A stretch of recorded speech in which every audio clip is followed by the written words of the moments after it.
All right, let's get started. As you know, the board is supposed to meet every other week, so thanks for coming out of vacation to deal with this issue. All right, this meeting for the Board of Education for February 11th, 2025 is called to order. All items we considered this evening are posted on the PPS website on the Board and Meetings tab. This meeting is being streamed live on PPS TV Services website and on Channel 28 and will be replayed through the next 2 weeks. Please check the district website for replay times. Welcome, and thanks for being here in tonight's special meeting. Before we get started, a few housekeeping reminders. We ask that everyone attending this meeting tonight, members of the public, staff, and board members, treat each other with respect. If you wish to display signs, please hold those below chin level. For safety reasons, keep the walkway aisles clear. Be mindful of each other. And yeah, also, let's see. Currently, the board right now has a bet on whether we can finish this meeting in 30 minutes or under. So I'll try to read this as fast as I can to make it fair. The purpose of tonight's meeting is to provide some guidance to the superintendent in order to improve and provide cost reduction options for the high school modernization projects that are on the 2025 general obligations bond. It is our responsibility to identify for staff in our community some guardrails, and if you will, for cost reduction and trade-offs. I'm going to turn this over to Director Ben Edwards to introduce this framework for delivering modernized high schools with cost reductions, with the goal to adopt the framework tonight. Director Ben Edwards. Thank you, Chair Wong. So I'm bringing tonight to the board a resolution with a framework for consideration which would direct the superintendent to pursue and deliver cost reductions in the 3 high schools targeted for rebuilding and modernization. As background, the board and staff built the outlines of the next capital bond for the May 2025 election. At that time, board members and the superintendent asked about the elevated costs in the high schools. In November, the district contracted with the Cornerstone Management Group to evaluate our costs for the next 3 high schools and to compare them to the previous PPS high school modernizations and also with Beaverton High School, which is currently being built. In addition to effectively utilizing tax dollars, a reason for us to be looking at cost reductions in our high schools was so that PPS could potentially take those cost savings and add them to the investments already in the May bond for improvements and critical repairs in our aging elementary and middle schools. January 7th was the date set for the board vote on the bond referral to the May ballot, which we did. At that time, the board and the staff did not yet have the cost evaluation report, but the board did vote to refer the measure, knowing that receiving the report at the end of January would still give us time to direct cost reductions in the high school modernizations. The board recently received the PPS High School Cost Comparison Report completed by Cornerstone and received additional information from the Office of School Modernization regarding the projected costs. Last week, the board had I think it was last week, wasn't it? Okay, time flies. Last week, the board had a meeting to discuss the Cornerstone report and cost reduction strategies and talk about our priorities, both for what should be in the buildings and potentially what could be reduced or eliminated. Following that meeting, Directors Holland, Split, and I met to create a draft set of requirements for the modernizations and a framework for cost reductions. Suggestions from the board and superintendent were incorporated into the framework. So I hope everybody sees their contributions and thoughts and priorities in that. In the framework, modernization cost reductions are called for in 2 general areas: general contractor cost reductions and modernization cost reductions. In terms of the general contractor cost reduction, the board directs the superintendent to provide potential near-term cost reduction options and associated trade-offs regarding cost items such as pre-construction services, general conditions, contractor fee, and more. In addition, in the midterm, the board directs the superintendent to provide recommendations related to future contracting method utilization and efficiencies related to PPS project management. The second area of reductions were related to the modernizations. The board establishes requirements for the modernization and directs the superintendent to use the guidelines to provide potential cost reduction options, associated trade-offs regarding hard construction costs, including reduced building square footage, lower cost building systems and materials. important to note, while the guidelines in the framework call for cost reductions in all three of the high school project, it also establishes that the schools will be built to meet PPS's comprehensive high school education specification area program minimum requirements for number and sizes of spaces, and to be similar in terms of classroom and spaces that the previously modernized high schools have had. In addition, all three high schools will have a foundational level of athletic facilities and physical activity spaces. The buildings will be all electric and shall conform to PPS equity and contracting provisions. The requirements call for reduced square footage in all three high schools, setting a requirement of about 295,000 square feet, which is similar in size to the rebuilt Lincoln and Franklin high schools. Staff also should provide additional cost reductions, including the reduction or elimination of spaces over and above the ed specs and certifications other than LEED Gold certification. Childcare centers and school-based health clinics may be optional depending on demonstrated need or provider availability. The framework also calls for the high school design advisory groups at each school to reconvene as soon as possible, assuming the board adopts this framework. And with that, I'd like to thank Director Hollins and Split for helping craft this framework, and offer if you'd like to add anything or say a few words about it, please feel free to do so. Thank you. Mostly I want to thank Director Brim Edwards in turn for getting us organized to have a conversation without having a quorum so that we could develop something and move it forward at this meeting tonight. I mostly just want to say on behalf of the families in the Ida B. Wells cluster, I think that having the community be able to work on the reductions, I think, is really key, and having a voice in that process. But I think also it's just as key to show, like you started out with, the care that we have for taxpayer dollars as a board, and to demonstrate that and make sure that we are meeting not just the needs of the high schools, but other needs in our middle school and elementary schools as possible within the bond amount.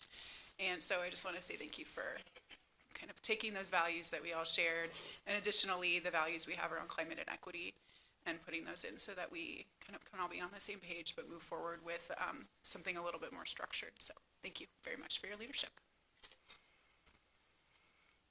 Director Hollins. Ditto. All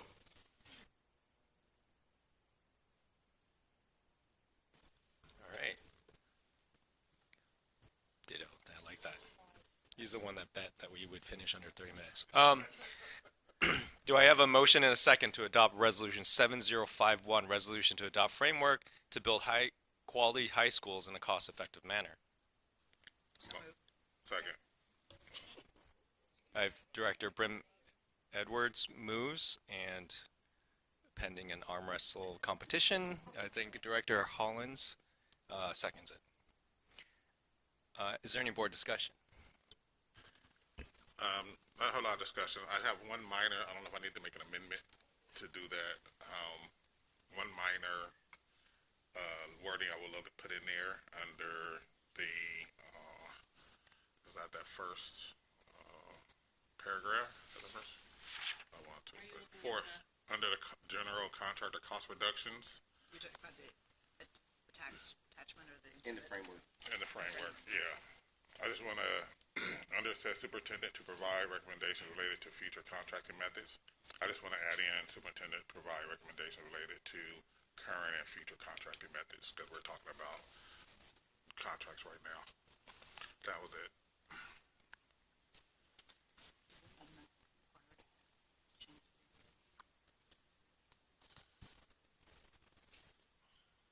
Just to clarify, the contracting methods for existing contracts? No, on here it says superintendent to provide recommendations related to, and I want to say current and future contracting methods. That's what I want to add in, current. Right. The contract for existing contracts, the contracting methods in the past. I just want to make sure we capture what you're trying to accomplish. So the methods may change, but you're not going to change the method for an existing contract. You said something about existing contracts, Director Hall, so I just want to make sure we get it. There aren't contracts yet that you're concerned about. Yeah, no, because that's it's not not contracts yet. It's just the not- methods. It's just the methods. Okay, I understand. I think if there's general consensus on the board, you can deem that to be amended. We can take a formal vote if you like, but, Yeah, everybody okay with it, it's fine with me. I'm good. okay. I'm sorry, where's the word change? I'm just Right curious. here. Recommendations for related to current and future. So when Okay. yours goes So down, I'm just going to read that sentence right, all the way through There so it everyone's is, okay. clear. I was looking, So Thank the you. sentence will now, if we agree, will now read, in addition, in the midterm, the board directs the superintendent to provide recommendations related to current and future contracting methods, method utilization, and efficiencies related to the Office of School Modernization Project Management. Correct? Any discussion? Is there? I was going to ask Dr. Armstrong if you have any opinions on that.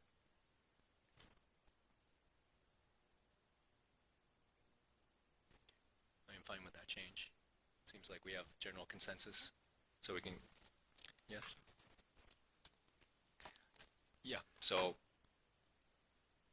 as amended, do I even have to say that? Is there any more board discussion? Thank you. If nobody else has anything, I don't have a board discussion, but I have a couple things I want to just say. But I want to let other people, if they have things they want to say, go ahead. I just wanted to say I really appreciate the work that Gary and Julia and Christy did. And I saw that you asked for input from the rest of the board and you used it. And I just really appreciate it, everybody. Yes, thank you for just a quick comment. Just want to appreciate the work that has gone into this, not, all the work that has led up to this, including re-looking at all our contracting. So I just want to reiterate really clearly, this whole process is a long-term process. Doesn't just finish today. It is something that we continue. It is the job of the board to oversee the spending of public monies. And this is our commitment, right? This is our commitment that we will continue this work to make sure that our money is being spent well. Sorry, public money is being spent well. It is a difficult job. At the same time, we are also want to make sure that the Cleveland Wells community understand that we are committed to giving them something like a Lincoln or Franklin, or maybe even, with some custom options for their population. And we're committed to giving them an equivalent school. And just want to make that clear. We're tackling two things at once here. Making sure our public dollars go as far as possible, as well as making sure our Wells and Cleveland community get beautiful state-of-the-art schools. That's all I have to say. Thank you. and I think I would add to that, that not only are they getting beautiful state-of-the-art schools, but that we are not looking to minimize the ed specs. We're not looking to take away their theater rooms. We're not looking to take away their arts rooms. We're not looking to take away any of the things that are important to the students and the communities of those schools and those communities. I'm hoping that tonight what this does is this sends a loud message, a resounding message across the district and across the city that this school board values every school, every student, every community, and we're not in any way, shape, form, or fashion looking to take anything away from our students and our communities. And I just want to say it out loud so that it's stated for the record that, and it's Jefferson, Ida B. Wells, and Cleveland, you are going to get state-of-the-art schools. They're going to be magnificent, and it is going to be great. So I just need that out there so that people can stop saying y'all are trying to take my arts. I don't do theater, but I want all the people that do it to have it. You know what I mean? So like, let's just have it. that's kind of hard to believe. You should. Call my management. Call my management team. Let's just say he doesn't need a class in theater. Director Board members? Sure. There was a couple things, and I want to thank staff because When we got the cost reduction report, there was a lot of information in it that we'd been waiting for some time, and we had a lot of questions. I had a lot of questions. And I really appreciate the very thorough responses you all provided, because it definitely informed the drafting of the framework. And there's two things I want to just call out, because there's been this there's a little bit of a narrative like, how come ours is so much more, expensive? And we are going to be reducing cost. And I think there's just a couple things that's important to note that came out of the answers to the questions. First of all, the comparison with Beaverton.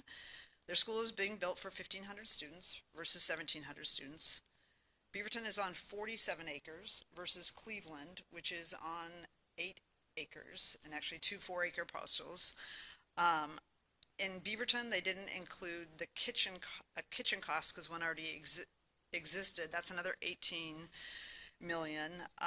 They don't have a teen parent child center. They don't have a healthcare center. They still are putting fossil fuel infrastructure in, and the escalation isn't quite synced up. So I just want to note that when people are like, look at what Beaverton did, is like, there are some very substantial differences between the projects. The other item I want to just call out along that same lines is that in the answers to the questions that we got, it also notes that there's this there's a comparison of Lincoln and Beaverton, and trying to look at what if you did escalation for Lincoln, how it would compare to Beaverton. And I'm just noting that one of the answers to the question when I asked about that was that the answer is there's a large error in the Cornerstone report, which have admitted in terms of the escalation, and that they used a 5% escalation when the market average was 8%, which results in a $45 million error in the report, which is quite material. So I just want to note that when we're talking about the cost of things and the comparison, so it's hard to do an apples to apples, and we should note, I think our teams have been good stewards of our tax dollars to date, and that it's a straight out comparison isn't always fair. I do have, this is just for the record, Dan, I'm wondering if you could speak to, with the reduction in the square footage and the other direction that's been provided, do you have an approximate per project cost, like a range potentially of the cost reductions that we might achieve? Yeah, good evening. Dan Young, Chief Operating Officer. Good to see everyone. When we look in totality of, we look through the framework, which is super helpful. It gives excellent guidance to staff of how to proceed forward. Shooting from the hip, don't hold it to us, but we colloquially were thinking about $20 to $40 million of savings per project. And so that's kind of where we think we are. We're happy to say that. We've had that discussion, but once we get into the work, we'll, of course, we'll know more. And there'd be some additional potential costs in the contractor side of things as well? We were looking at that in total. Again, it's a big range. The projects are going to be different, but we'll know more soon. Great. And so that could be, if those are realized, or even above that, that can go Or into even above that. We're not going to stop there. Yeah, we'll count on you to do that. That can then be put into added to the investments that we're making already in this bond, 190 million into the elementary and middle school infrastructure. Correct. Okay. And then just my last question, do you have what you need in order for the projects teams to continue their work and for the design advisory groups to reconvene? Yes, this framework is very helpful.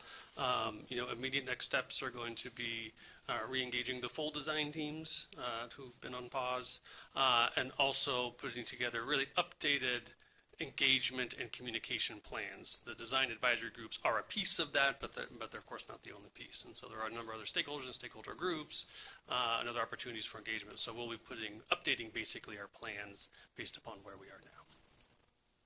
Great. That's all the questions I have, and I'm super excited for the work to get restarted, and to get the work underway. We are too. Thank you. Thank you. Any other board discussion? Student representative here. Do you have any? Well, I first want to thank my colleagues and staff for the amazing work they've been doing on this bond and this package that was shared today. I think I met with the student representatives to the Climate Crisis Response Committee, and things they shared with me was a strong support for a bond that supports sustainability efforts and performing arts. But one of the concerns they shared with me, they felt like lots of students weren't really involved in the process of the bond. So I think whether that's during the campaign or during our period of kind of developing the bond, if we could include student voice more, that would be really helpful. Absolutely. That is great input. We appreciate it. Thank you. And I'm sure the campaign will really welcome student voice and activism. Yes. When asking for money, please practice puppy eyes. All right. Ms. Bradshaw, is there any public comment? No. All right. The board will now vote on 7051, resolution to adopt a framework to build high-quality high schools in a cost-efficient manner. All in favor, please indicate by saying yes. Yes. Yes. Yes. All opposed, please indicate by saying no. Student Representative Consavi, please indicate your vote. Yes. Any abstentions? Resolution 7051 is approved by a vote of 7-0, with Student Representative Consavi unofficially voting yes. Thank you, everyone, for being here tonight. This meeting is adjourned.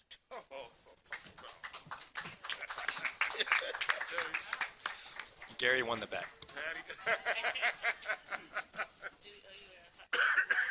Shoot, I'm glad we didn't.